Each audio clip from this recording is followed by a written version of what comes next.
Selamat pagi pemirsa, selamat pagi Galuh. Selamat pagi Pram, kayaknya bahagia banget pagi hari ini. Luar biasa bahagia dan semangat ya pemirsa. Apa tuh kalau boleh tahu? Karena pagi-pagi nih ya, jam 6 kurang nih. Kita baru aktivitasnya biasa kalau berangkat kantor jam 6 kurang lah ya. Jam 6 kurang keluar rumah nih melangkah sedikit. Antrian kendaraan panjang banget pemirsa. Matahari juga belum terbit loh. Matahari belum terbit tapi orang-orang sudah mulai beraktivitas. Kenapa? Selalu semangat untuk menghadapi hari pertama masuk sekolah. Benar pemirsa, hari pertama masuk sekolah, tahun ajaran baru juga semangat yang baru. Wah, pemirsa. harus dong. Tapi ini bener banget loh kata Pram Padet. Biasanya saya setelah siaran pagi keluar untuk beli jajan di Gondang Dia itu masih belum ada aktivitas Kosong ya? dan masih kosong, masih sepi. Tadi udah rame banget Pram. Hari ini ya. Hari ini rame banget. Dan pengendara-pengendara mobil dan motornya pada hari ini pemirsa, hari Senin hari ini ya kayak semangatnya kayak luar biasa loh. Wah. Mereka kayak pengen buru-buru sampai kayaknya Buru-buru daripada sampai. kejebak macet di jalan. Nah, Buat kayaknya ngantar bener anak kayak ke gitu. sekolah. Tapi ternyata semua orang berpikiran yang sama, akhirnya Iya. bertepuk di jam yang sama. Nah, bener banget pemirsa. Nah, ini selain hari pertama masuk sekolah, hari ini juga ada hari membahagiakan.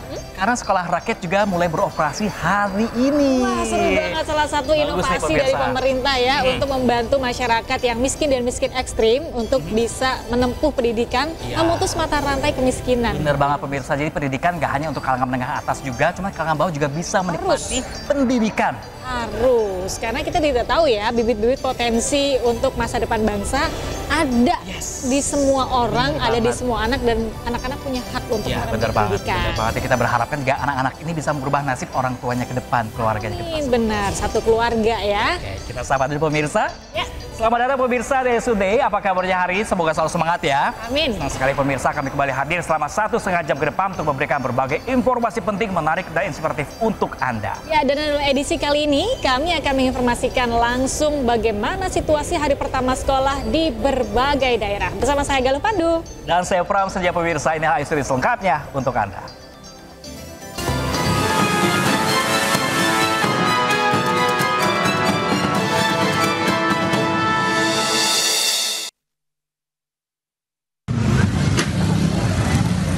Info-info kereng.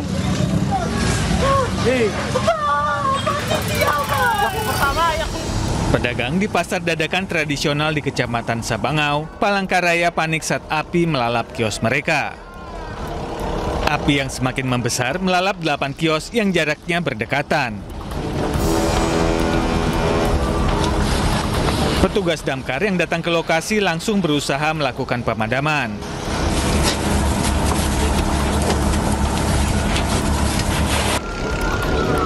Sekitar 1 jam, kobaran api akhirnya berhasil dipadamkan. Menurut petugas damkar, api pertama kali muncul dari kios yang menjual sayur dan sembako.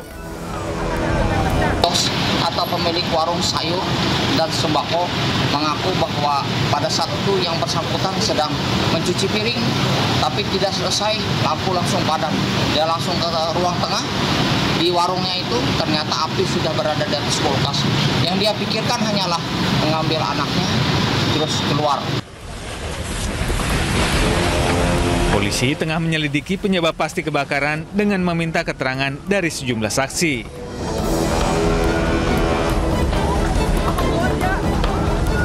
Dari Palangkaraya, Kalimantan Tengah, Ade Sata, iNews melaporkan.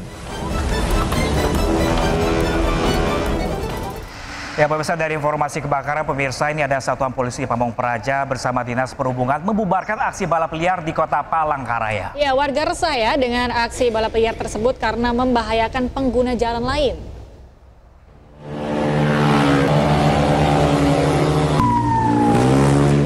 Petugas Satpol PP dan Dishub Kota Palangkaraya menggelar razia balap liar yang dilakukan sekelompok remaja di Jalan Diponegoro. Menggunakan motor yang telah dimodifikasi dan knalpot brong, para remaja saling memacu kendaraannya dengan kencang. Bahkan salah satu pebalap sampai hilang kendali hingga terjatuh. Petugas juga membubarkan sekelompok remaja yang sedang menonton aksi balap liar di tepi jalan. Mereka diberikan teguran dan diminta untuk segera bubar pulang ke rumah masing-masing. Sebenarnya tadi maunya kita coba untuk amankan ya, cuman karena memang terlalu cepat gerakannya, sementara kan memang sekali lagi Satpol PP Perhubungan ini sifatnya pengawasan dan kita hanya untuk memantau keadaan di lapangan supaya tidak terjadi lagi balap liar yang ada di Palangkaraya. Kalau diamankan tadi memang tidak ada karena memang tidak sempat. Kalaupun memang ada akan kami serahkan kepada teman-teman kepolisian. Patroli dan pengawasan di jalan protokol Palangkaraya akan terus dilakukan petugas untuk kurangi aksi balap liar yang kerap resahkan warga. Dari Palangkaraya, Kalimantan Tengah, Ade Sata, iNews melaporkan.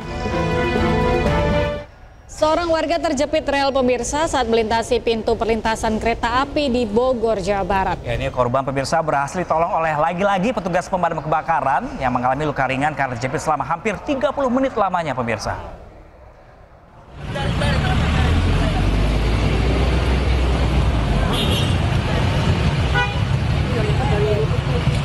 Sejumlah petugas pemadam kebakaran berupaya menyelamatkan seorang pria yang terjepit di rel pintu perlintasan kereta api di Bogor, Jawa Barat, Minggu malam.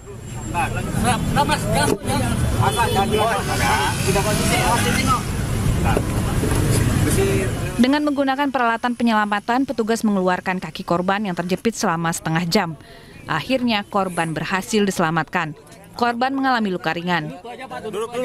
Korban mengaku akibat kondisi lokasi yang gelap membuatnya tidak melihat lubang saat melintasi rel bersama keluarganya. Mungkin karena gelap sama itunya nggak tahu ada jalan yang ada lubang, jadi kakinya langsung masuk kejeblos ke dalam. Bukan warga asli sini ya, makanya jatuh ke situ, Pak. Untuk evakuasi tidak ada kendala karena kita tahu posisi dan celah untuk memasukkan peralatan cukup lebar. Jadi dengan kondisi hujan dan malam hari yang gelap dengan pencahayaan yang ada di peralatan kami semua berjalan lancar. Petugas mengimbau kepada warga agar lebih berhati-hati saat berjalan di malam hari, apalagi di lokasi minim penerangan. Dari Bogor, Jawa Barat, Andi Firmansyah, iNews melaporkan. Waduh, ini hampir 30 menit loh Galuh dan juga pemirsa, dia terjepit di situ loh. Ini mungkin jadi untuk penanganan juga untuk pihak terkait untuk jalanan itu segera diperbaiki mungkin ya. Harus. Mungkin banyak orang lewat di sana juga untuk tidak membahayakan lagi sekitarnya mungkin. Ya. Ini beruntung nih ada petugas damkar. Memang sepertinya Indonesia butuh lebih banyak petugas damkar ya. Dan Satpam salah satu bank swasta di Indonesia. Bener banget pemirsa, karena petugas damkar ini membuktikan bahwa dia ada di peran atau perannya ada di tengah-tengah masyarakat. Ada dimanapun gitu. Ya, kadang dimanapun ngeluarin kepala orang dari kaleng. Iya. Mengeluarkan ular dari rumah. Iya bener. Terus ada juga dia bisa menangani juga untuk curhat. Bisa. Iya, diputus cinta kemarin, ngerayain ulang tahun bareng juga bisa pemirsa. Ya. Segala apapun bisa, kayak pahlawan serba bisa deh damkar ini. Pahlawan serba bisa tanpa tanda jasa. Ya. Kita perlu apresiasi. Terima kasih damkar ya. Ya, kita beralih ke informasi lain. Pram dan pemirsa tergiur dengan harga rumah kontrakan murah yang ditawarkan di media sosial. Puluhan warga Kampung Pulau Gede Bekasi menjadi korban penipuan ini dengan total 5 miliar rupiah. Ya, pemirsa, mereka merasa kecewa pemirsa, korban menggeruduk rumah keluarga pelaku.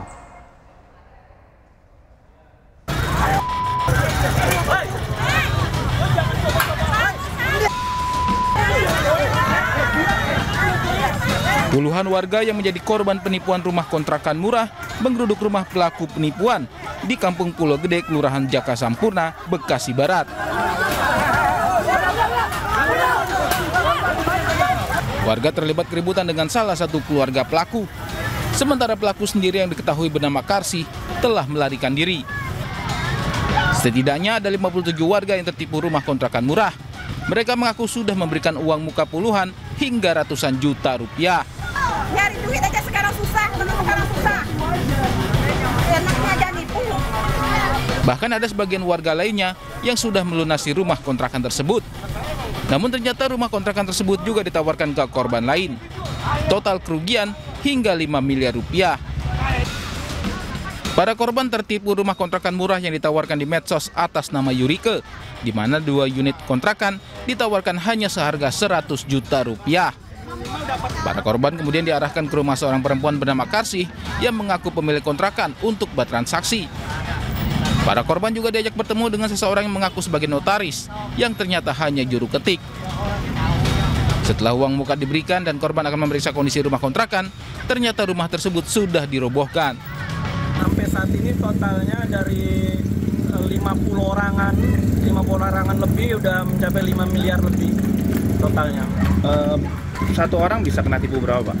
Dari 75 ke atas, Pak, rata-rata. Ada yang 350 juta, 270 juta, karena beda-beda ngambil, ada yang 2 pintu, ada yang semuanya sama tanahnya, begitu, Bang. Dan saya rasa ada kemungkinan, saya bukan menuduh, ini adik abangnya dan bahkan iparnya dan RT-nya yang di sini juga kemungkinan terlibat, karena masih saudara dan menutupi semuanya. 30 juta. 30 juta. Apa ditipu? Iya. 100 juta. Siapa lagi? Terima kasih sama Yurike, calonnya tuh. Oh, tipunya dalam bentuk apa, Pak? Hah? Tipunya dalam bentuk apa? Berapa? Tipunya dalam bentuk apa? Rumah dijual. Oh, dibayar gitu. Iya, rumah dijual. Ternyata rumah itu banyak yang ini, banyak yang dijualin. Setelah tak ada titik temu dengan keluarga pelaku, para korban melapor kasus penipuan ini ke Mapolres Metro Bekasi Kota. Dari Bekasi, Jawa Barat, Rahmat Hidayat, iNews melaporkan.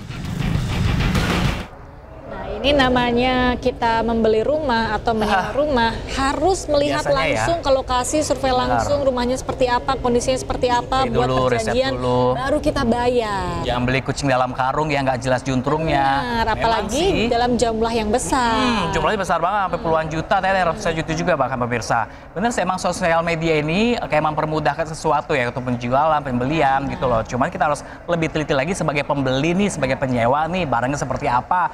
Jangan sampai ketipu kayak tadi gitu loh. Itu dia buat pelajaran bersama ya. Aduh, semoga ini pelaku segera tertangkap ya dan uangnya bisa segera kembalikan ya. Nah, itu yang paling diharapkan juga sebenarnya bagi para pembeli ya. Benar. Kita ke informasi selanjutnya pemirsa, ini Jatras Polrestabes Makassar meringkus 4 mahasiswa dari 2 kampus ternama di Kota Makassar akibat terlibat aksi premanisme. Aduh, ini masing-masing pelaku yang ditangkap ternyata tidak hanya terlibat dalam satu tindak kasus pidana.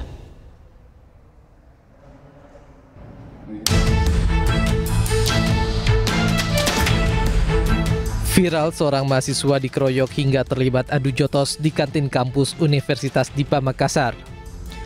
Pengeroyokan dipicu persoalan sepele, yakni tempat duduk di kantin kampus yang ditempati korban dipersoalkan hingga diklaim oleh para pelaku.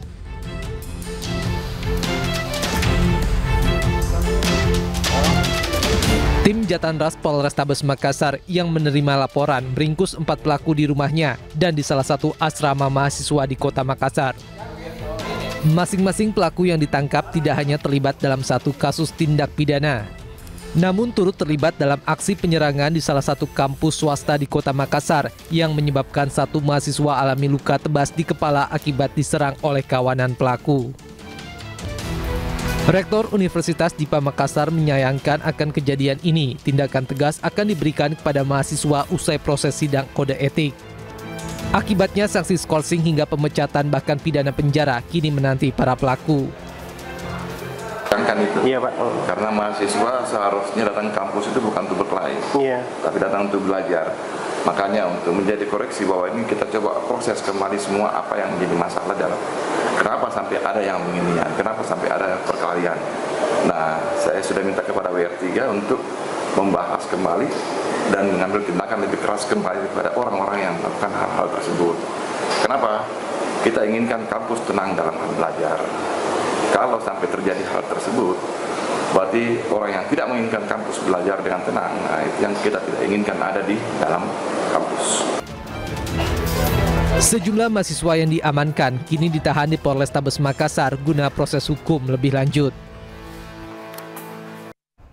Ya, ini kalau Galuh dan pemirsa kalau dilihat-lihat diperhatiin ya, ini berawal dari kasus kayak masalah bullying oleh senioritas kepada juniornya. Ya, ini memang sering kali terjadi dan berulang-ulang. Jadi memang udah mungkin ego seorang senior yang bersekolah di masing-masing tempat kegiatan belajar mengajar, kemudian akhirnya terjadilah tindakan premanisme itu. Kita harus stop adanya bullying dan juga premanisme di sekolah, apalagi di tempat pendidikan ya, harus belajar mengajar ya. Apa perlu dibikin barak militer juga di Makassar tadi? Nah, itu dia. Jadi perlu ada pengawasan juga mungkin dari gurunya, kemudian dari orang-orang yang memang bekerja di situ, dari petugas penjaga keamanan dan lain sebagainya, sehingga tidak terjadi lagi hal-hal yang seperti ini. Ya benar. Dan untuk para korban pemirsa, untuk mahasiswa atau pelajar lainnya mungkin yang mendapatkan atau menjadi korban bullying harus segera melapor ya. jangan diem aja ya, karena tindakan tersebut sangat tidak dibenarkan. Ya, dan sangat merugikan. Kita beralih ke informasi lain, pemirsa. 4 pelaku begal menembak seorang wanita dan membawa motornya di Bandar Lampung. Ya, pemirsa, meski sempat tidak sadarkan diri, korban selamat namun alami trauma.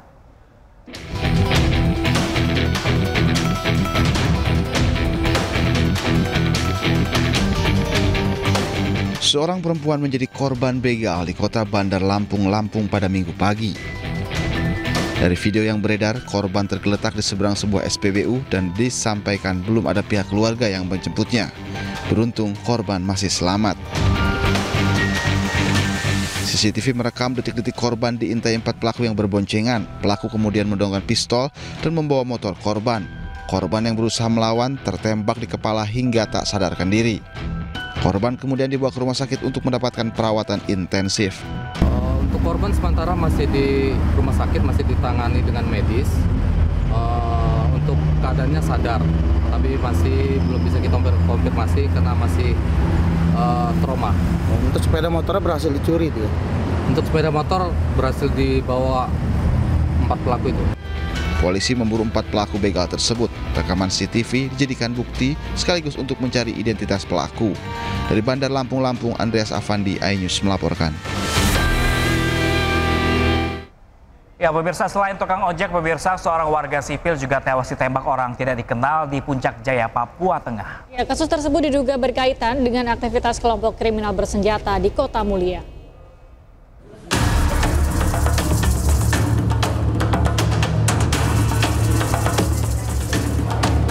Suasana di Pasar Sentral Kota Mulia, Kabupaten Puncak Jaya mendadak mencekam pada Sabtu malam setelah terdengar suara tembakan yang menewaskan seorang warga sipil.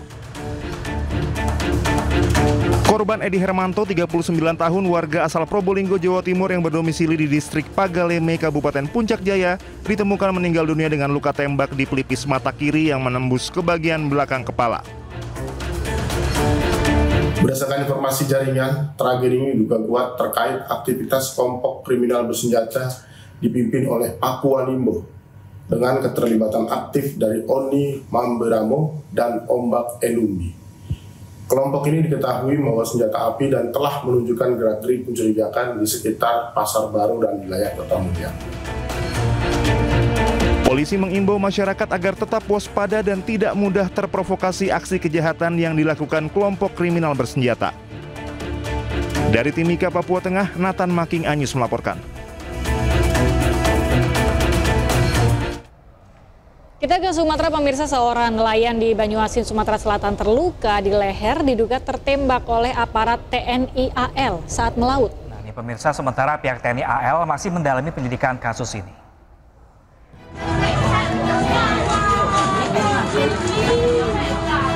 Seorang nelayan, Yogi Pratama, warga Banyuasin, Sumatera Selatan, terluka akibat ditembak saat melaut. Keluarga histeris saat jasad korban dievakuasi. Peristiwa bermula saat korban sedang mencari ikan menggunakan kapal pompong dan alat tangkap kerau bersama sejumlah rekannya di perairan Labuhan Pering, Tanjung Jabung, Jambi, Sabtu kemarin. Dari arah berlawanan datang kapal diduga milik TNI AL. Kemudian terjadi aksi penembakan dan mengenai leher korban. Kapal berang NKRI menuju ke selatan dengan jalan pelan.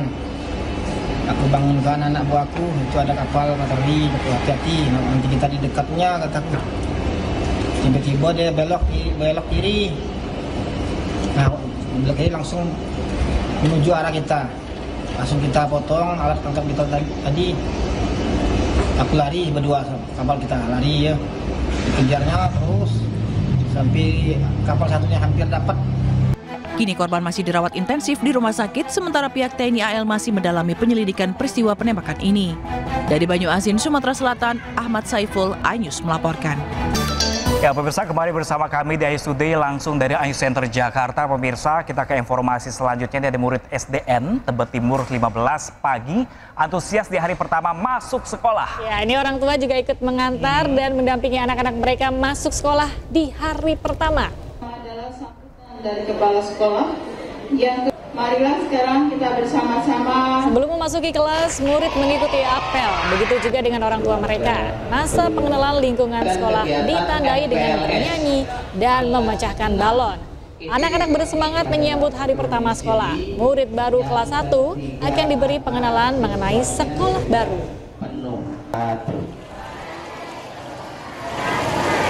Yang terhormat Ibu Kepala Sekolah, Ibu Komaria.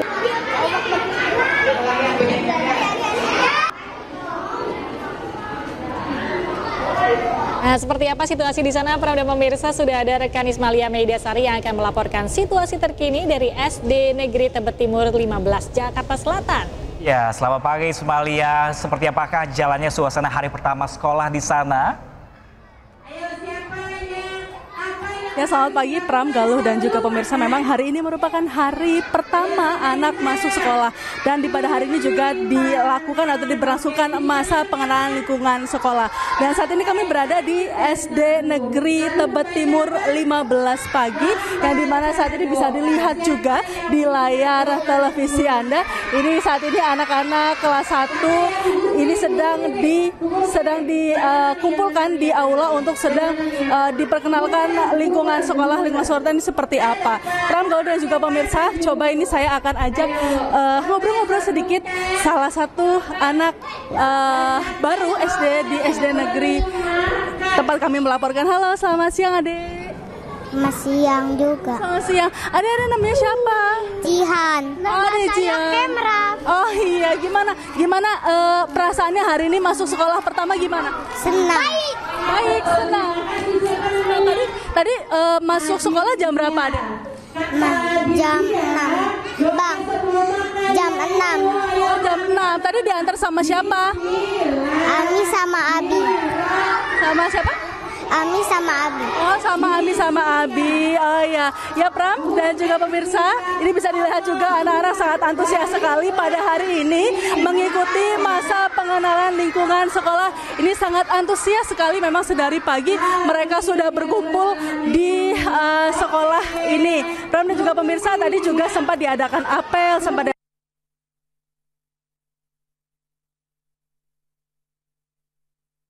letuskannya balon, ini menandakan masa pengenalan sekolah sudah dimulai. Pram dan juga pemirsa, untuk lingkungan di sekolah ini sangat ramai sekali, sangat antusias sekali para anak-anak ini. Para anak-anak ini menjalani masa pengenalan lingkungan sekolah, Pram, Galuh, dan juga pemirsa. Dan memang untuk masa MPLS ini dilakukan hingga hari Jumat, hingga dari pukul 6 pagi hingga 10 pagi. Kembali ke Anda, Pram, Galuh, dan juga pemirsa. Baik Ismalia, apakah seru sekali pemirsa ya, ini mengenai anak-anak yang antusias sekali hari pertama masuk sekolah, soalnya baru masuk SD, semua baru semua ya, teman-teman baru, pelajar juga baru gitu ya. Terima kasih ya. Belum terlihat pakai seragam ya. Iya benar. Terima kasih Ismalia, selamat bertugas kembali. Ya pemirsa, ini pada hari pertama masuk sekolah pemirsa, selain datang sejak subuh nih para orang tua murid ini, bahkan ada yang nekat ya, mengikat kursi dan meja sekolah dengan tali. Wah, ini dilakukan agar kursi tidak direbut oleh orang tua siswa lain.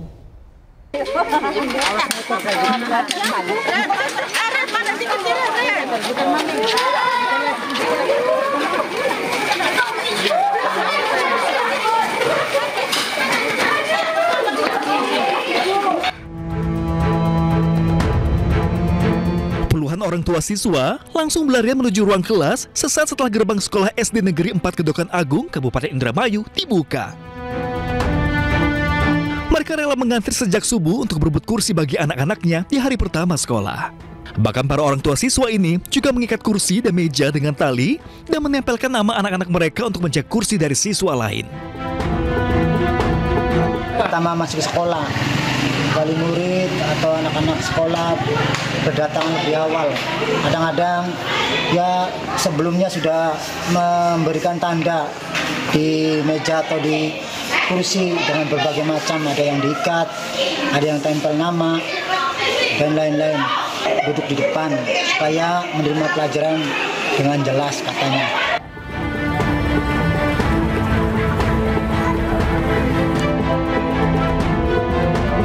Di SD Negeri Majalengka Wetan, Jawa Barat, puluhan orang tua mengawal anak mereka di hari pertama masuk sekolah.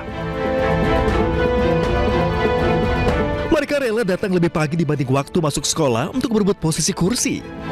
Bahkan para orang tua siswa harus menduduki kursi sekolah untuk anak mereka agar tidak direbut oleh orang lain.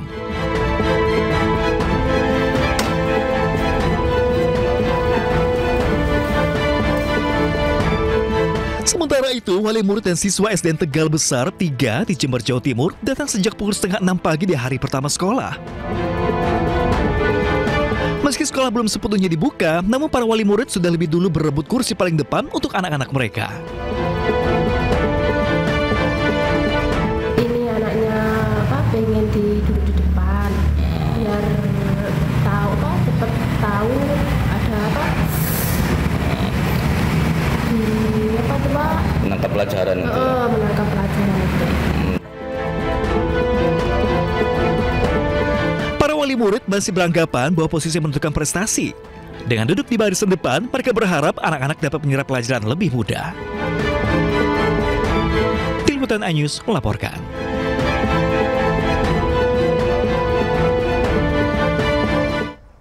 Ya, masih soal rebutan kursi di kelas ini, Pram dan pemirsa. Para orang tua beserta anak ya di Bogor, Jawa Barat rela datang di subuh-subuh buta. Ya, pemirsa, ini tradisi yang terjadi tiap tahun ajaran baru ini, pemirsa, karena muncul anggapan nih bahwa posisi duduk pemirsa di kelas dapat mempengaruhi prestasi.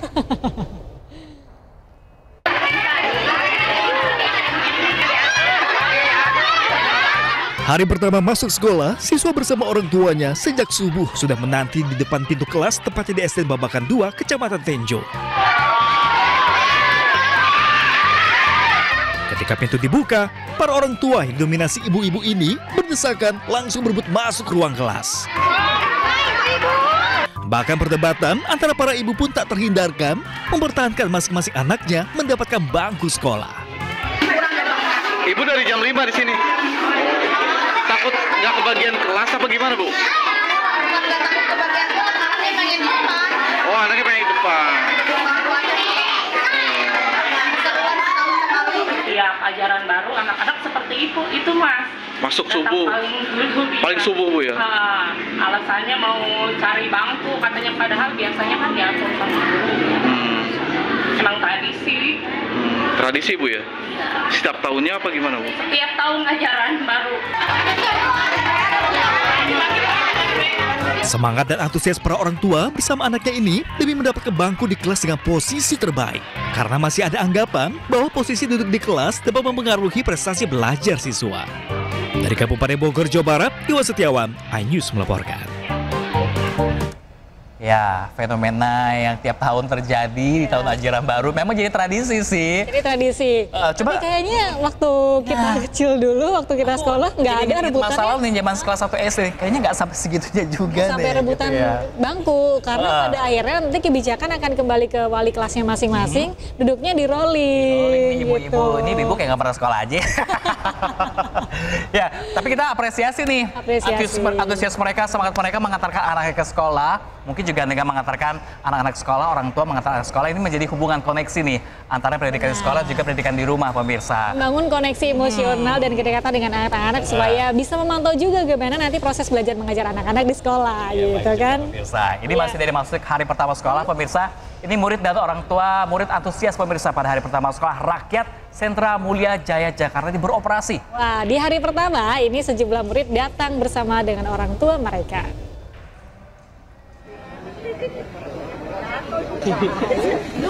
Sebelum memulai kegiatan belajar, seluruh murid didata ulang oleh petugas. Tidak hanya pengenalan sekolah pada murid, pihak sekolah juga akan memberikan bimbingan pada orang tua, terutama terkait aturan-aturan di sekolah ini.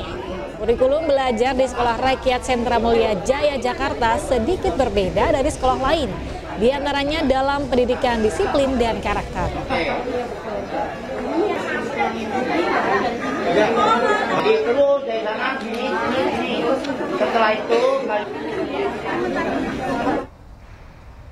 Menteri Koordinator Bidang Pemberdayaan Masyarakat Muhaimin Iskandar memastikan bahwa kepala sekolah, guru hingga siswa sudah siap mengikuti program ini.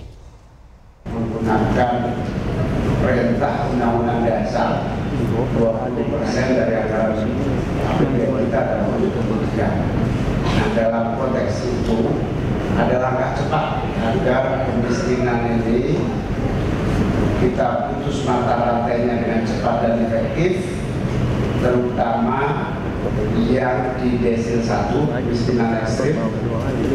Kita mendirikan sekolah rakyat ini di inisiatif dan perintah langsung Presiden, sehingga Impres 8 tahun 2025 ini menindaklanjuti semua pelaksanaan itu. Insya Allah pada awal Agustus nanti tuntas 100 sekolah rakyat sudah beroperasional penuh sebagai sekolah rintisan.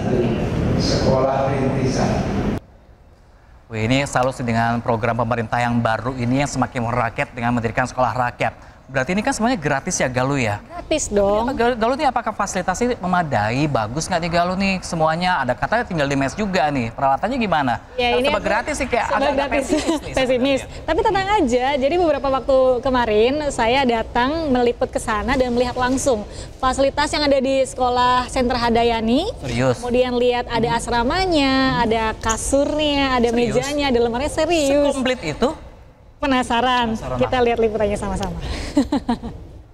Pemirsa, ini adalah salah satu sekolah rakyat yang berada di Sentra Handayani, Jakarta Timur, sebagai salah satu program pendidikan gratis bagi anak dari keluarga miskin dan miskin ekstrim yang merupakan inisiasi dari Presiden Prabowo Subianto untuk memberikan pendidikan gratis bagi anak-anak yang tidak mampu, serta merupakan inovasi sosial untuk memutus mata rantai kemiskinan. Dan ini adalah salah satu fasilitas yang disediakan, yaitu salah satu fasilitas pendidikan berasrama, bukan hanya fasilitas untuk olahraga dan juga untuk kegiatan aktivitas sekolah seperti sekolah pada umumnya, tapi juga asrama yang disediakan bagi anak-anak yang miskin dari keluarga miskin dan miskin ekstrim. Sekarang saya akan tunjukkan kepada Anda bagaimana situasi dari kondisi asrama yang sudah dibuat dari progres pembangunan di Sekolah Rakyat Sentra Handayani ini yang sudah mencapai 90%.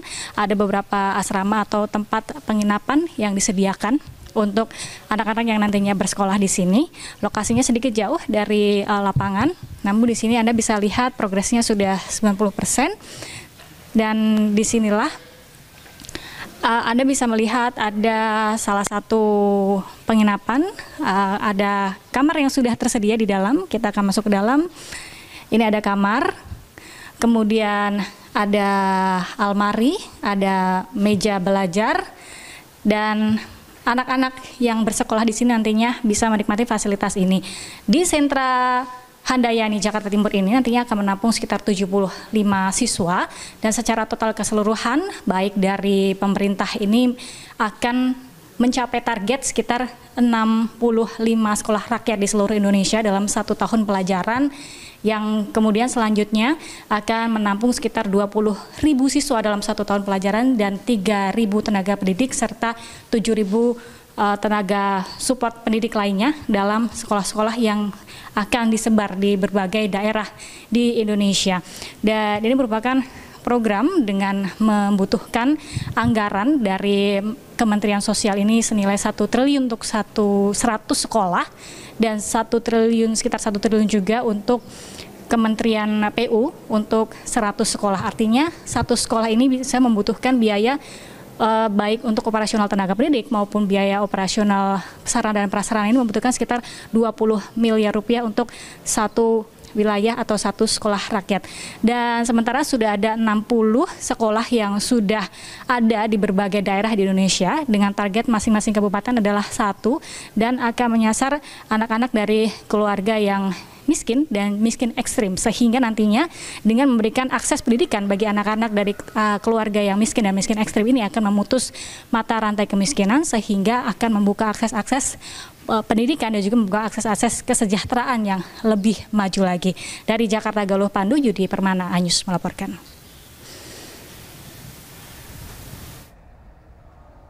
Terima kasih loh rekan Galuh Pandu, langsung ke lokasi melihat memantau sekolah rakyat seperti apa, ternyata sekomplit dan sebagus itu loh pemirsa. Ya, sebenarnya ini adalah bangunan yang sudah ada, kemudian direnovasi dan disesuaikan bentuknya untuk keperluan sekolah. Jadi pada saat itu saya juga berkesempatan bertemu dengan Menteri Sosial, kemudian kami berbincang, dan pada saat itu juga ada Seskap, Letkol Teddy, Kemudian juga memantau dan mendatangi langsung rumah dari para calon siswa yang akan datang dan bersekolah di Sentra Hadayani. Jadi memang murid-murid calon siswa yang akan belajar di sekolah rakyat ini bukan murid-murid biasa ya. Memang terlebih dahulu harus di bawah garis kemiskinan sangat ya. Itu sudah melalui proses seleksi dan memang mereka gajinya di bawah standar sehingga tidak punya kemampuan untuk bisa melanjutkan sekolah dan terancam putus sekolah. Kemarin juga dibuka data-datanya, jadinya transparan gitu. Mereka datang langsung, kemudian melihat langsung calon-calon siswa ini memang berhak untuk mendapatkan pendidikan secara gratis. Merata pendidikan untuk semua pemirsa. Nih makin penasaran nih untuk hari pertama ini. Tadi kan belum ya, sekolahnya belum mulai ya. Baru hari sekolah pemirsa baru mulai nih. Kita akan mantau langsung pemirsa jalannya hari pertama sekolah seperti apa. Bersama rekan kami ada Amrina Rida yang saat ini berada di Sekolah Rakyat di Sentra Mulia Jaya, Bambu Apus, dan rekan kami Wildan Hidayat di Sekolah Rakyat Cibinong. Ya, kita ke Amrina Rida terlebih dahulu, kemudian nanti akan lanjut. Dan Amrina, seperti apa suasana hari pertama Sekolah Rakyat di sana? Ya, Galuh dan juga Bram, benar sekali hari ini hari pertama ini siswa-siswa akan mengikuti ataupun juga akan masuk ke sekolah rakyat. Nah, kalau untuk hari ini rangkaian acaranya adalah matrikulasi ataupun juga pengenalan. Nah, saat ini kami pun juga sedang mengikuti salah satu rangkaian acara yakni matrikulasi yang sedang diikuti oleh para orang tua dan juga para siswa di Sekolah Menengah Atas 9 Mulia Jaya Bambu Apus Jakarta Timur. Jadi untuk sekolah rakyat yang di sini setara dengan SMA ataupun juga sekolah menengah atas. Nah, kalau untuk sekarang rangkaian acaranya adalah ini para orang tua siswa dan juga para siswa sedang berkumpul di aula untuk mendengarkan adanya pembukaan yang secara serentak dilangsungkan pada hari ini, dengan mana mereka mendengarkan adanya sambutan dari tadi Menteri Sosial Gus Ipul ataupun juga Syaifullah Yusuf secara daring melalui Zoom. Nah, kalau untuk sekarang memang matrikulasi yang sedang terlaksana adalah mendengarkan sambutan. Tadi sebenarnya untuk proses matrikulasi di hari pertama Galuh dan juga Pram sudah dimulai sejak pagi. Sekira pada pukul 7 pagi ini sudah dimulai. Tadi siswa-siswa di sini kurang lebih ada 50 siswa, 28 siswa laki-laki dan juga 22 siswa putri tadi sudah datang ke sini pada pukul 7 pagi. Mereka ditemani oleh orang tua mereka membawa barang-barang, membawa koper lalu juga keperluan-keperluan mereka untuk tadi registrasi dan dimasukkan ke asrama masing-masing. Lalu nanti itu juga sudah dilaksanakan adanya sejumlah tes kebugaran. Jadi ternyata di hari pertama ada tes kebugaran. Tadi para siswa dibagi beberapa kelompok begitu ya. Setelah adanya registrasi, mereka diarahkan untuk melakukan sejumlah aktivitas fisik, diantaranya adalah lari 1,6 km. Nanti akan ada juga tes kesehatan dan juga tes-tes lainnya. Kita akan lihat nanti Galuh dan juga Pram bagaimana pelaksanaan hari pertama ini. Kita harapkan agar hari pertama ini bisa berlangsung dengan lancar. Kembali ke Anda, Galuh dan juga Pram. Baik, Amrina Rida, langsung kita bergeser pemirsa dari Bambu Apus, kita ke wilayah Cibinong. Ini ada Wildan Hidayat langsung dari Sekolah Rakyat Cibinong. Ya Wildan, seperti apakah situasi terkini di Sekolah Rakyat di Cibinong di hari pertama kali ini? Ya, baik Pram dan juga pemirsa di rumah, bahwa saat hari ini, hari pertama masuk sekolah di Sekolah Rakyat di Cibinong, Kabupaten Bogor, bahwa ada sekitar 100 orang yang masuk dari wilayah kota dan Kabupaten Bogor, yang terdiri dari 80 orang di Kota Bogor dan 20 orang dari Kabupaten Bogor. Pemirsa, di Sekolah Rakyat ini selain dari 100 orang tersebut, hadir pada hari ini di Sekolah Rakyat ini juga Menteri dari Bapak Muhaimin Iskandar dan juga sejumlah pejabat daerah dari Kabupaten Bogor, termasuk juga pejabat dari Dinas Sosial dan Dinas Kesehatan Kabupaten Bogor, serta pejabat dari pemerintah daerah yang ada di Kabupaten Kota Bogor. Dan untuk diketahui bahwa di Sekolah Rakyat ini terdiri bisa menampung sekitar 1.000 orang, namun di hari pertama ini hanya sekitar 100 orang yang bisa ditampung dari wilayah kota dan Kabupaten Bogor. Selain itu juga di Kabupaten Bogor ini Sekolah Rakyat berdiri ada 2 titik, yaitu di wilayah Ciseeng dan juga di Cibinong ini, Pram. Demikian. Oke, baik rekan Wildan Hidayat langsung dari Sekolah Rakyat di Cibinong, dan tadi sebelumnya ada rekan kami Amrina Rida, Sekolah Rakyat di Bambu Apus Jakarta. Selamat bertugas kembali teman-teman, kita menantikan informasi terbaru dari kalian. Terima kasih. Ya, itu tadi ya kondisi terkini Sekolah Rakyat yang sedang berlangsung di hari pertama ini. Cuma mengingat Sekolah Rakyat hari ini baru 63 unit ya katanya beroperasi ya. 63. Dari 100 ya pemirsa. Tapi tadi laporan Wildan ada 300 orang yang sudah mulai masuk bersekolah di sekolah rakyat, itu banyak ya. Kita akan lihat seperti apa nanti kurikulumnya akan berjalan, mengingat bahwa ini bukan sekolah yang kita lihat seperti sekolah negeri ataupun sekolah swasta, karena ada sedikit berbeda dari perbedaan kurikulum ya. Kurikulum seperti dengan pendidikan fasilitasnya karakter. Tidak kalah dengan sekolah swasta, sekolah negeri dong. Sama, menandingi bahkan ya. Iya, karena ada asramanya juga, ada penginapan juga. Ini tidak hanya 100 unit aja, nanti kedepannya ditambah lagi pemirsa. Tapi rencananya memang begitu, akan ada. Dananya tadi berapa rekan Galuh?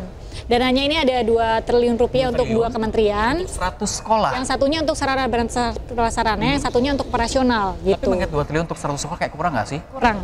Nah, sebaiknya yang uang-uang korupsi yang kemarin yang banyak itu dialihin kali ya buat pendidikan itu dia. juga. Tapi sebenarnya pemerintah juga membuka untuk mungkin dari perusahaan-perusahaan swasta apabila ingin memberikan di corporate social responsibility untuk membangun pendidikan. Teman-teman boleh loh dibantu teman-teman kita untuk mengenyam pendidikan lebih luas lagi. Yes, ya di hari pertama masuk sekolah rakyat, ratusan anak di Bogor, Jawa Barat antusias berangkat ke sekolah. Nah, seru banget pemirsa, dengan diantar orang tua mereka antri masuk ke gedung asrama.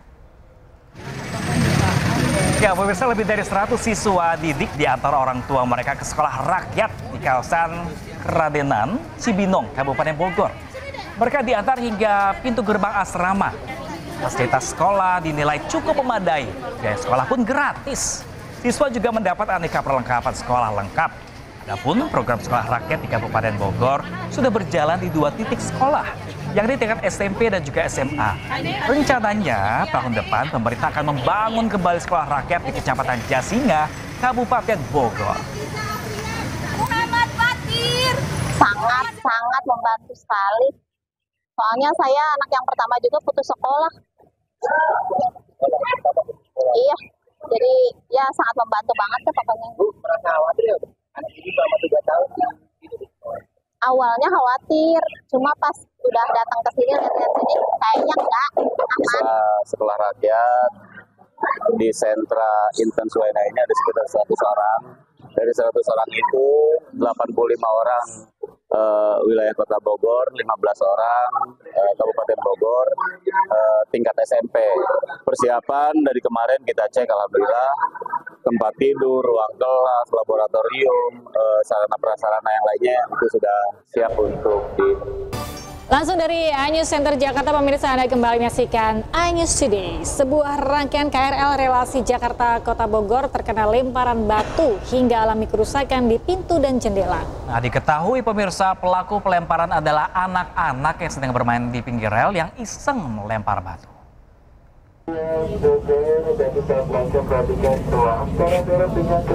Bagian pintu dan jendela kaca rangkaian komuter lain ini nyaris pecah usai dilempar batu saat melintas di jalur antara stasiun Cilebut dengan stasiun Bogor, Jawa Barat. Kereta ini adalah rangkaian terbaru buatan China Railway Rolling Stock Corporation yang baru saja beroperasi. Pelemparan batu terjadi pada Jumat sore. Saat kereta melintas, tiba-tiba terdengar suara hantaman yang disusul retakan pada kaca pintu dan jendela. PT KAI Komuter pun berhasil menangkap pelaku pelemparan batu.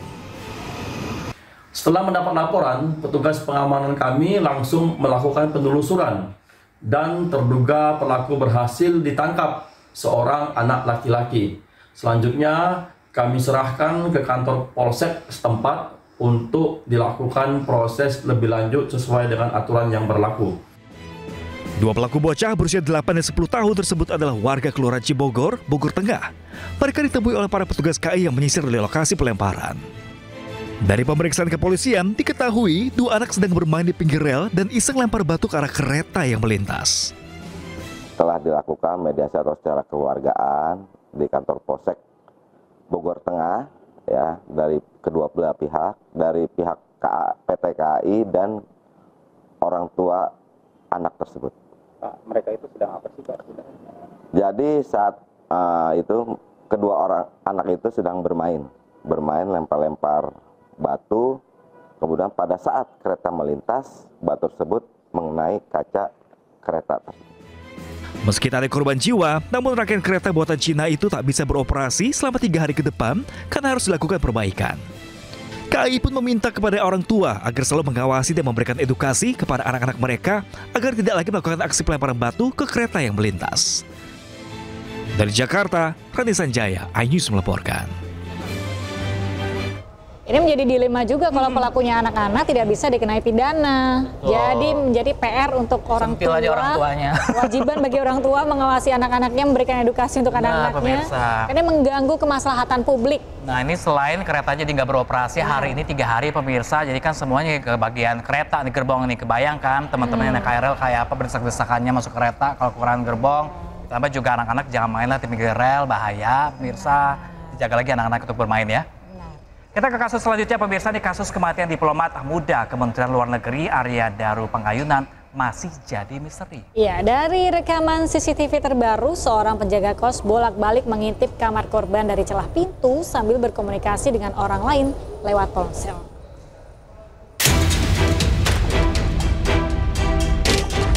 Inilah video rekaman kamera pengawas indekos di Jalan Gondang Dia Kecil, Menteng, Jakarta Pusat, malam hari sebelum diplomat muda Kementerian Luar Negeri Arya Daru Pangayunan ditemukan tewas pagi harinya.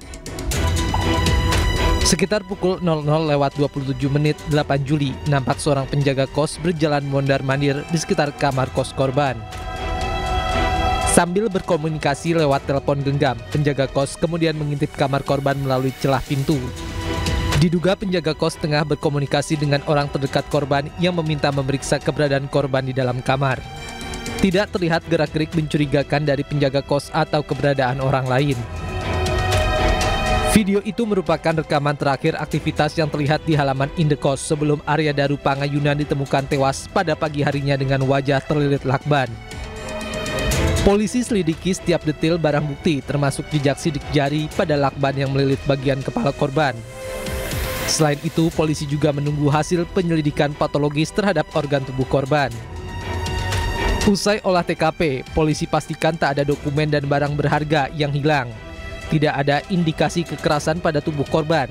Sejauh ini 5 saksi sudah diperiksa termasuk penjaga kos dan istri korban.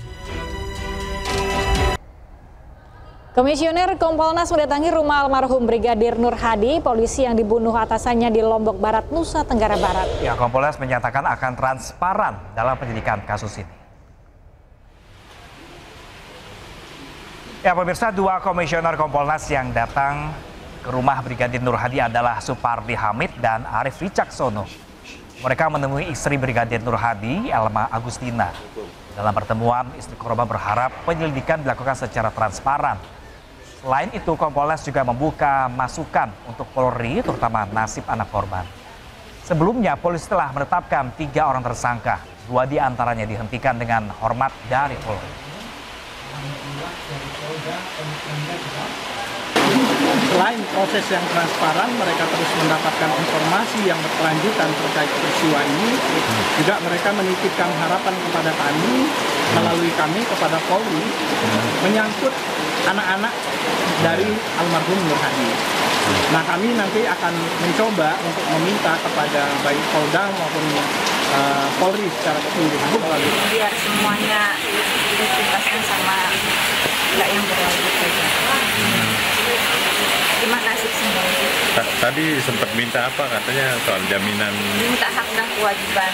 Minta hak dan kewajiban saya sebagai istri almarhum yang menjadi anggota sama kewajibannya dari instansi kepolisian kepada istri dan anak-anaknya.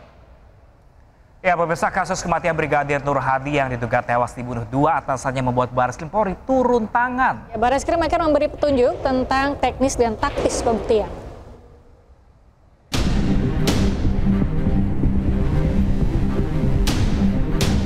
Kasus kematian Brigadir Nur Hadi yang terjadi 3 bulan yang lalu, tepatnya pada 16 April 2025, belum menemukan titik terang pelaku penganiayaan yang menyebabkan Nur Hadi tewas. Karena itu, Bareskrim Polri turun tangan membantu kasus tersebut agar lebih terang. Terutama memberi petunjuk tentang teknis pembuktian khususnya dalam penerapan pasal.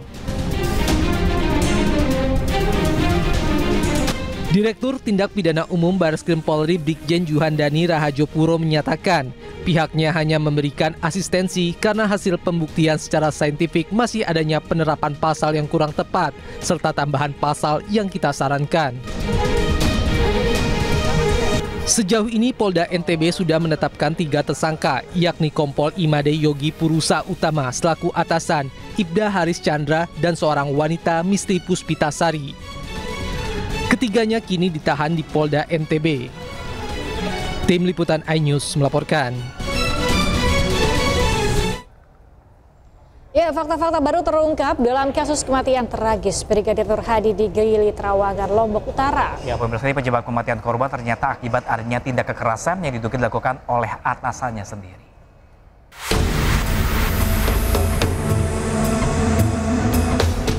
Muhammad Nur Hadi, anggota BIT Propam Polda Nusa Tenggara Barat, ditemukan tewas di dasar kolam salah satu villa di kawasan Gili Trawangan, Lombok Utara pada tanggal 16 April 2025. Pada penyidikan awal, korban diduga tewas karena tenggelam. Tragedi kematian polisi dengan pangkat brigadir ini sebulan ditutup oleh penyidik. Namun kuatnya dorongan publik terhadap pengungkapan kasus ini membuat polisi akhirnya bertindak. Dan berikut kronologi kematian Brigadir Nur Hadi. Pada hari Rabu 16 April 2025, Brigadir Nur Hadi bersama para pelaku datang ke salah satu villa di Gili Trawangan, Lombok. Di sana mereka menggelar pesta bersama teman wanita. Kemudian pada pukul 20 waktu Indonesia Tengah, korban Nur Hadi berendam di kolam bersama pelaku dan teman wanitanya. Kombes Syarif menyebut Brigadir Nur Hadi diduga merayu teman wanita pelaku. Lalu pukul 21 waktu Indonesia Tengah, pelaku diduga menganiaya korban di dalam kolam hingga pingsan dan korban dibiarkan hingga akhirnya tewas. Kemudian pukul 21.20 waktu Indonesia Tengah, pihak villa menghubungi salah satu klinik.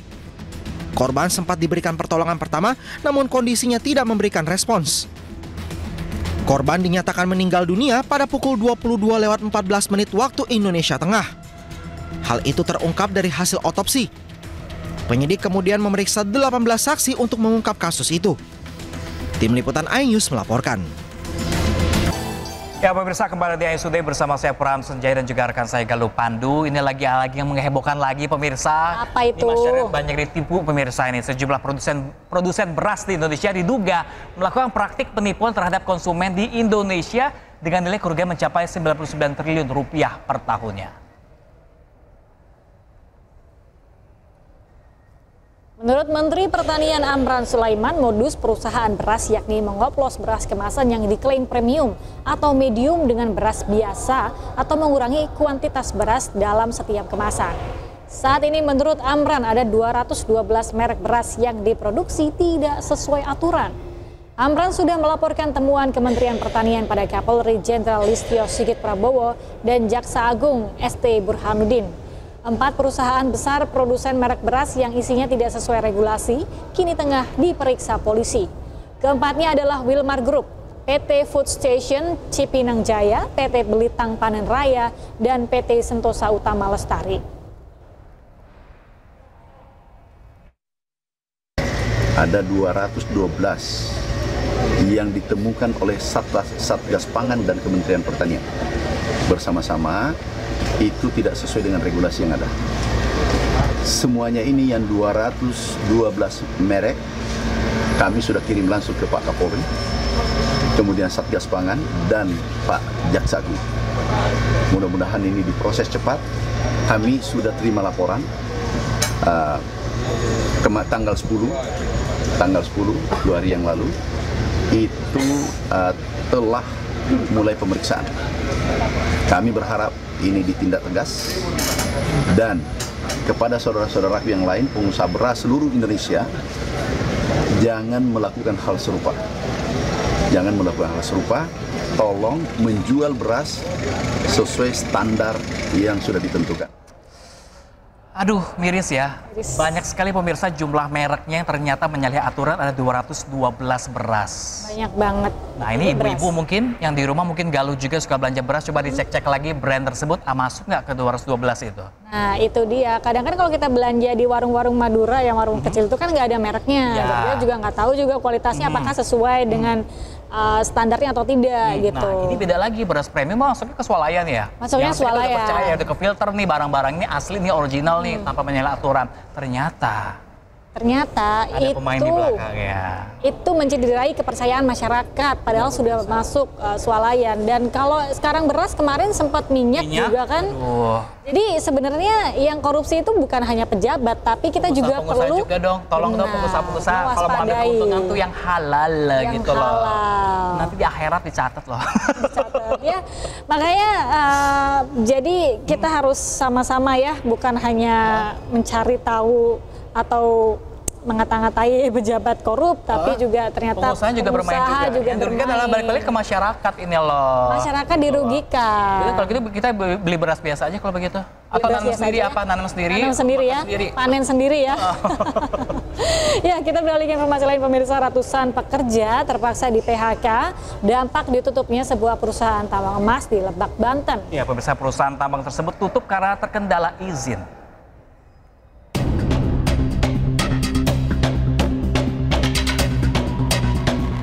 Beginilah kondisi proyek pembangunan tambang emas milik salah satu perusahaan di kawasan Desa Warung Banten, Kecamatan Cibeber, Lebak, Banten.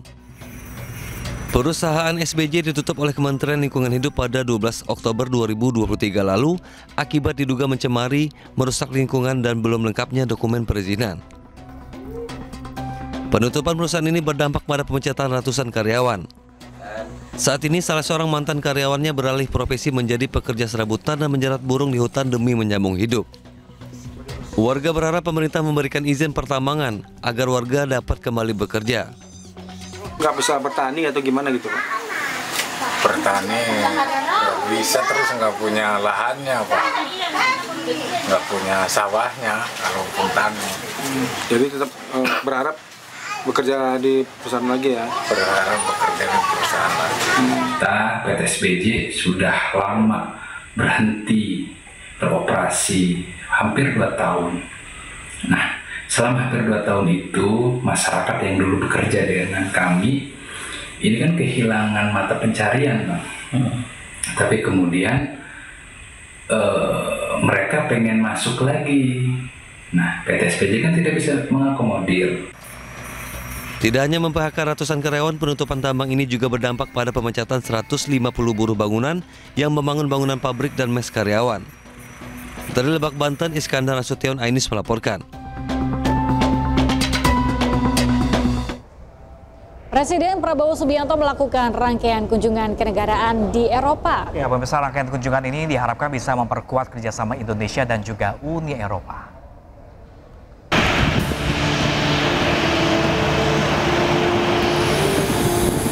Presiden Prabowo Subianto memulai rangkaian kunjungan kenegaraan di Eropa dan tiba di Brussels, Belgia. Selama di Brussels, Prabowo akan menjalani sejumlah agenda penting untuk memperkuat kerjasama strategis antara Indonesia dan Uni Eropa. Presiden Prabowo tiba di Brussels, Belgia pada Sabtu sore waktu setempat. Prabowo disambut secara resmi oleh Director General for Asia and Oceania, François Delhaye. Prabowo juga turut disambut oleh Duta Besar Indonesia untuk Belgia, Andri Hadi, serta Atase Pertahanan KBRI Den Haag, Kolonel Laut Rikrik Pramadisobana.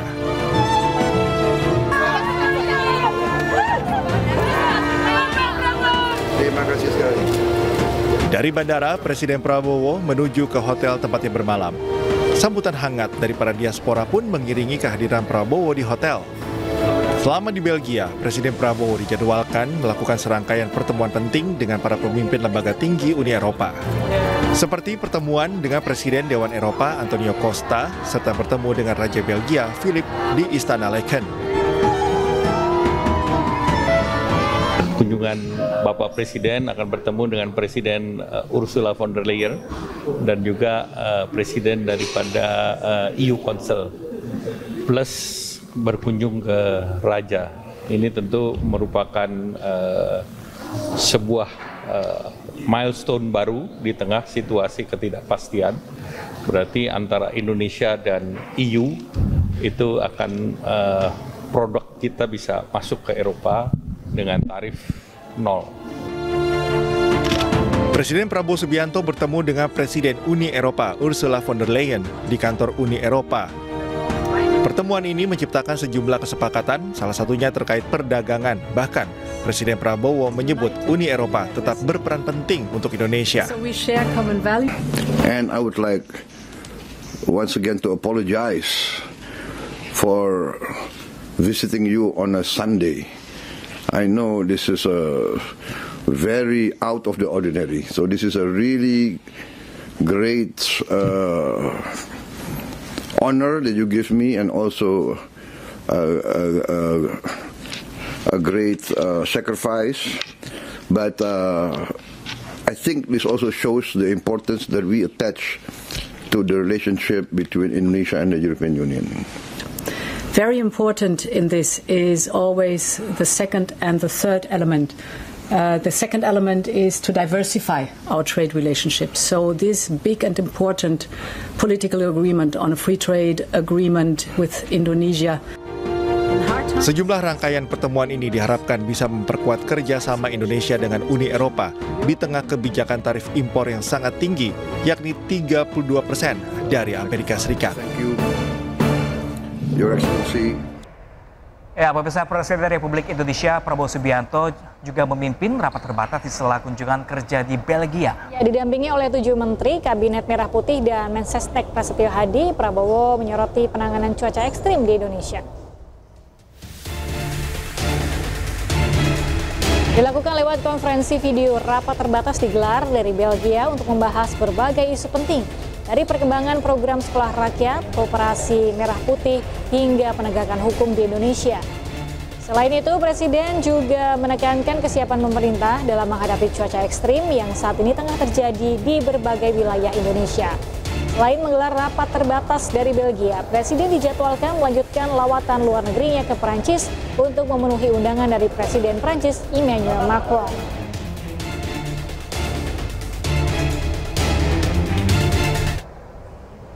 Ya, Menteri Pertahanan RI Syafri Syamsuddin meninjau langsung kesiapan kontingen Satgas Patriot 2 menjelang peringatan Bastille Day 2025 di Barak Militer Fort Vincennes, Paris. Ya, pemirsa, kunjungan ini menjadi bentuk dukungan langsung Menhan kepada para prajurit yang telah menjalani serangkaian latihan terpadu.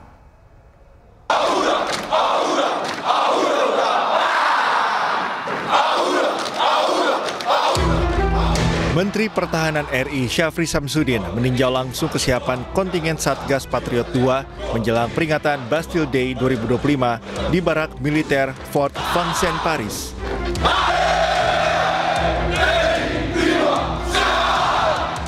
Panglima TNI Jenderal TNI Agus Subianto turut mendampingi Menhan dalam kunjungan ini. Kunjungan ini menjadi bentuk dukungan langsung kepada para prajurit yang telah menjalani rangkaian latihan terpadu selama beberapa hari terakhir di pangkalan militer Satori. Kontingen Indonesia akan tampil sebagai pasukan pembuka defile militer dan disaksikan secara langsung oleh Presiden Prabowo Subianto dan para duta besar serta diplomat asing.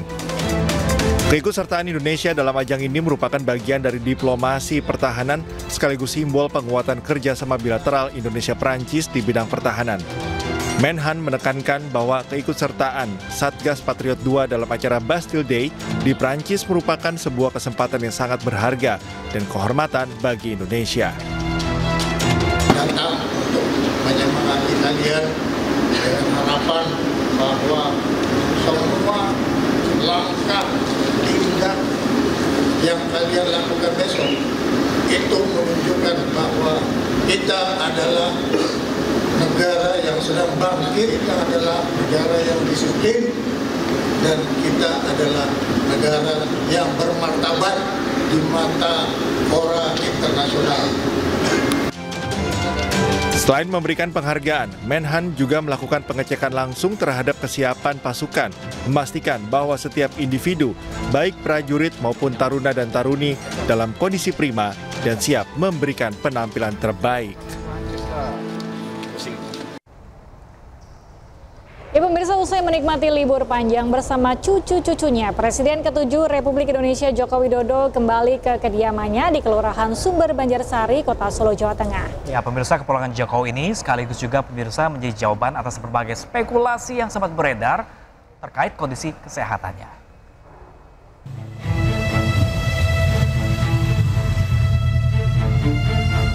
Libur sekolah telah berakhir dan Jokowi yang telah merayakan liburan bersama cucu-cucunya juga kembali ke kediamannya. Begitu turun dari mobil, Presiden ke-7 Republik Indonesia ini langsung disambut sejumlah warga. Tingginya antusias warga membuat Jokowi tidak langsung beristirahat dan memilih melayani warga yang sudah menunggu. Seolah tidak mau menyanyiakan kesempatan, warga pun segera menyerbu untuk bertemu langsung di kediaman. Jokowi. Liburan ini, Pak. Liburan ya, Pak. Ye. Sehat ini, Pak. Sehat, Pak. Sehat. Menurut ajudannya, mantan wali kota Solo tersebut liburan bersama cucu selama 2 minggu, termasuk ke pantai untuk bermain pasir dan naik ATV. Ya, beliau kemarin ke pantai sama cucu main pasir, beliau ikut main pasir juga, lalu naik ATV sama cucu, ada melayang-layang juga, ya memang suasana liburan. Berapa lama itu, Nek? Mungkin sekitar 2 minggu lebih ya. Kompol Sarif menambahkan tim dokter terus mendampingi untuk memantau kondisi kesehatan Jokowi. Dari Solo, Jawa Tengah, Septiantoro, iNews melaporkan. Ya, pemirsa, tim SAR gabungan telah menemukan dan memvisualisasikan bangkai KMP Tunu Pratama Jaya. Berdasarkan citra bawah air, kapal dalam kondisi terbalik di dasar laut perairan Selat Bali.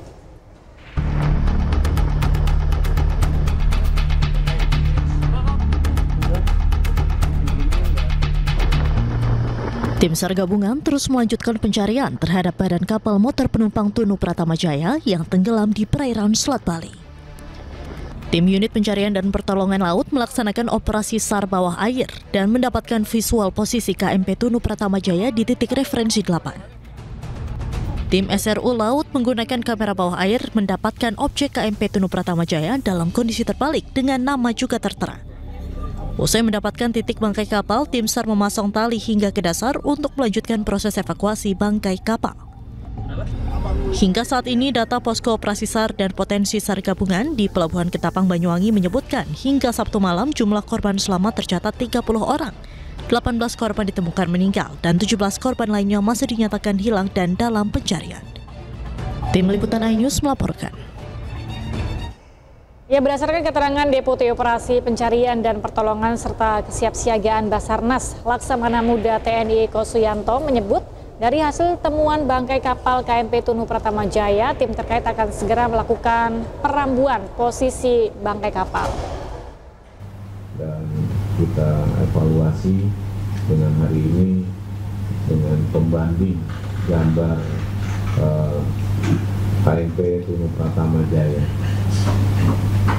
Jadi Bapak Ibu sudah cukup jelas ini kemajuan yang signifikan, ya, di mana SNC mengendalikan tim SAR gabungan sampai mendapatkan posisi fix dari kapal tenggelam yaitu KMP Tunu Pratama Jaya pada posisi yang tadi sudah disampaikan. Untuk itu langkah-langkah ke depan bagaimana yang sudah disampaikan masing-masing kru dan yang disampaikan oleh Kepala Dinas Navigasi Tanjung Perak, tim teknis akan segera melakukan rambuan ataupun penandaan bagi posisi fit yang sudah kita dapatkan. Selanjutnya, dan pemirsa, kita akan menuju ke Sekolah Rakyat Cibinong, pemirsa, Kabupaten Bogor untuk pernyataan terkini terkait hari pertama Sekolah Rakyat beroperasi. Hasil berulang-ulang, bahkan pertama kali sekolah ini dirilis itu adalah Pak Menko Pemberdayaan Pak Muhaimin Iskandar di Istana Bogor waktu itu. Usai kita rapat terbatas bidang Kementerian Koordinator Pemberdayaan Masyarakat. Sejak itulah kita berkali-kali bertemu, berulang, dan alhamdulillah pada titik sekarang ini. Tapi saya perlu sampaikan di depan ini Pak Menko bahwa belum semua peralatan itu sampai di titik-titik sekolah rakyat rintisan ini. Masih ada yang di jalan, masih ada yang proses, sehingga nanti mungkin kalau menemukan di sekolah-sekolah rakyat itu belum ada komputer atau belum ada seragam, karena semuanya masih dalam proses. Tapi secara fisik, guru, sarana prasarana, dan seluruh siswa juga sudah siap. Kurikulum sudah sangat siap, kurikulum dirancang oleh Dikdasmen dan juga Dikti. dirancang dengan satgas dengan baik, lengkap. Sementara kalau untuk periksa kesehatan sepenuhnya beliau, status kepegawaian, guru dan lain-lain alhamdulillah dibantu dari awal oleh Pan RB dan BKN sehingga clear Pak. Ini status kepegawaian daripada tenaga kependidikan maupun kepala sekolah dan guru di lingkungan sekolah raya. Itu saya kira, dan kami terus terang terima kasih Pak Menko atas bimbingannya selama ini. Kita sampai di titik ini dan ke depan masih ada hal-hal yang harus dikerjakan untuk memperbaiki, menyempurnakan apa yang sudah kita mulai hari ini. Insya Allah Pak Menko nanti menyampaikan, silakan. Ada yang tanya? Silakan. Pak, ini jumlah sekolah 100 Pak. Untuk titik sekarang 63, nanti 37 di akhir Juli. Pak, ya, basisnya didesain ya. Ya, didesain, lalu setelah itu dikunjungi oleh tim. Kalau memang memenuhi syarat, ya kita akan tindak lanjuti ke tahap berikutnya. Gus, untuk standar kurikulumnya boleh dijelaskan Gus? Sama dengan standar kurikulum formal. Tapi ada tambahan untuk pendidikan karakter. Untuk pendidikan karakter semua gurunya Pak Menko dari Kementerian Agama semua. Jadi kita tidak merekrut guru untuk pendidikan karakter, sepenuhnya dari Kementerian Agama untuk seluruh siswa, baik Islam maupun juga agama-agama yang lain.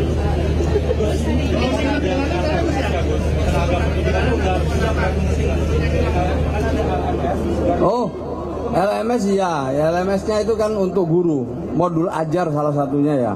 Insya Allah alhamdulillah sudah dilakukan pembekalan. Saya terima kasih kepada Prof. Nuh. Mana Prof. Nuh?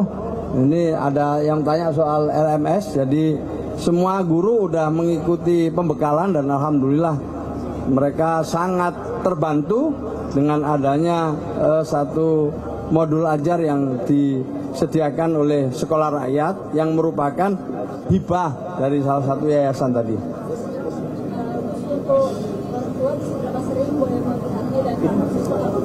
Sesuai arahan Presiden, setiap waktu ketika orang tua rindu dipersilakan untuk nengok. Oh, nanti itu mengikuti libur nasional.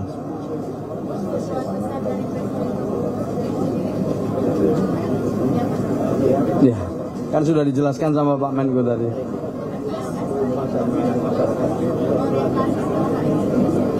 Ya begini ya, kalau di sekolah umum yang melakukan pengenalan itu kan hanya murid baru. Kalau ini semua baru, kepala sekolahnya baru, ya, gurunya baru, kemudian juga siswanya baru, tenaga kependidikan yang lain juga baru. Oleh karena itu waktu kita lebih lama. Mungkin kalau yang umum itu hanya 5 hari, kita bisa 15 hari atau 2 minggu. Setelah itu kita baru mau masuk namanya matrikulasi atau masa orientasi. Yang mana ini karena tidak ada tes akademik, anak-anak nanti akan melakukan sosialisasi, adaptasi proses pembelajaran. Setelah nanti pemahamannya semua sama, maka proses belajar mengajarnya dimulai. Kurikulumnya sama seperti kurikulum formal, ada pendidikan karakter, ada juga keterampilan dan lain sebagainya. Ya cukup jelas saya kira itu. Monggo Pak Menko ada tambahan? Untuk memastikan tidak ada bullying, meningkatkan Iya. Jadi yang 3 nggak boleh itu, udah disebut Pak Menko kemarin itu. Tidak ada bullying, harus dihindari, harus dimitigasi, jangan sampai ada bullying. Tidak ada kekerasan seksual, tidak ada intoleransi.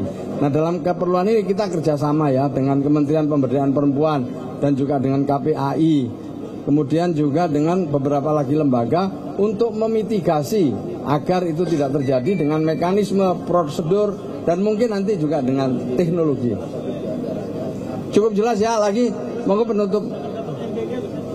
Ya MBG, ya MBG udah koordinasi. Tapi untuk sementara karena ini masih rintisan ya dan masih belum banyak juga siswanya, kita didampingi di beberapa dapur kita yang ada didampingi. Nanti kalau sudah memenuhi syarat gitu semuanya, insya Allah nanti langsung ditangani oleh MBG. Pak Menko ada tambahan mungkin? Jadi alhamdulillah hari ini masa pengenalan sekolah dimulai. Insya Allah sampai awal Agustus akan ada 100 titik itu dan akan diresmikan oleh Bapak Presiden secara langsung. Yang kedua, saya berharap sekolah rakyat ini menjadi inspirasi semua sekolah untuk benar-benar menjadi bagian integral dari cara cepat menanggulangi kemiskinan di tanah air kita. Saya kira itu. Masih mungkin Pak Menteri Kesehatan ada tambahan sedikit, silakan Pak. Ya, kita sudah lakukan, tadi saya baru cek 18, masalah paling banyak gigi, kemudian mata, jadi mesti dikasih kacamata, kalau kan nanti belajarnya kasihan gitu ya.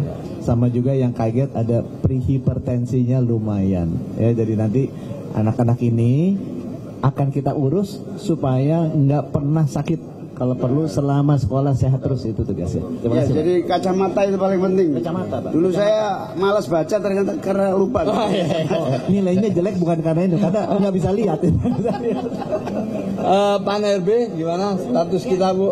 Baik, untuk pengisian untuk guru kita meretribusikan ASN yang sudah ada, kemudian juga kita juga membuka memanfaatkan para honorer yang sudah lulus PPG. Jadi sudah ada sekitar 1.554.000 yang sudah kita sediakan dengan memanfaatkan retribusi PNS, retribusi dari PNS dan P3K yang sudah ada yang sudah lulus PPG. Makasih. Pak Nuh, terakhir silakan Pak Nuh. Ini yang penting ini Ketua Tim Formatur. Terima kasih.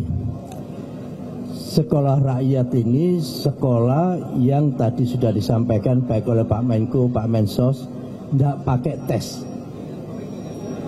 Yang digunakan adalah mapping, pemetaan. Ada 3 pemetaan yang kita lakukan, yaitu pemetaan jasmani, termasuk kesehatan di situ, pemetaan psikososial. Ya, pemirsa, itu dia tadi konferensi pers terkait tentang adanya sekolah rakyat yang beroperasi mulai hari ini, yang nantinya akan makin banyak di bulan Juli nanti 100 sekolah rakyat akan segera beroperasi. Dan direalisasikan. Dan kita menuju informasi berikutnya. Para pemirsa, rapper asal Amerika Serikat Melly Mike siap tampil dalam festival Pacu Jalur setelah lagu yang Black and Rich viral di media sosial. Ya, pemirsa, Melly Mike akan menyaksikan langsung Pacu Jalur di Riau pada Agustus mendatang. Dan pemirsa, informasi sekaligus untuk jumpa kita di Ais Today hari ini, pemirsa. Temukan informasi-informasi terbaru lainnya di www.ais.id dan cuplikan tayangan berita Ais dapat Anda saksikan di kanal YouTube @official iNews. Ya, setelah ini Anda bisa langsung menyaksikan iNews Siang bersama rekan kami Syafati Suryo dan Desvita Bionda. Saya Galuh Pandu. Dan saya Pram Senja, pemirsa pamit undur diri. Terima kasih dan sampai jumpa.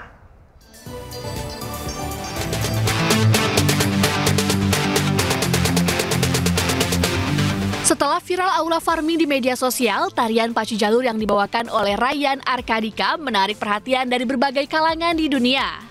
Bahkan rapper Amerika Serikat Melly Mike akan hadir ke festival Pacu Jalur di Riau pada Agustus mendatang.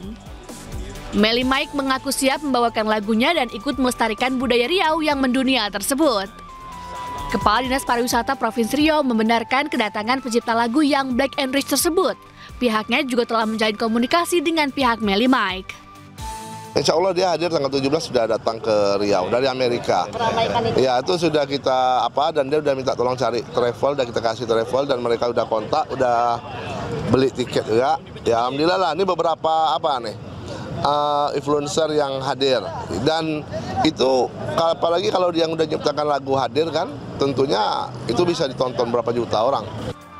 Pemprov Riau kini telah mempersiapkan layanan khusus bagi pegiat media sosial dari luar negeri demi memastikan kenyamanan dan kelancaran perjalanan.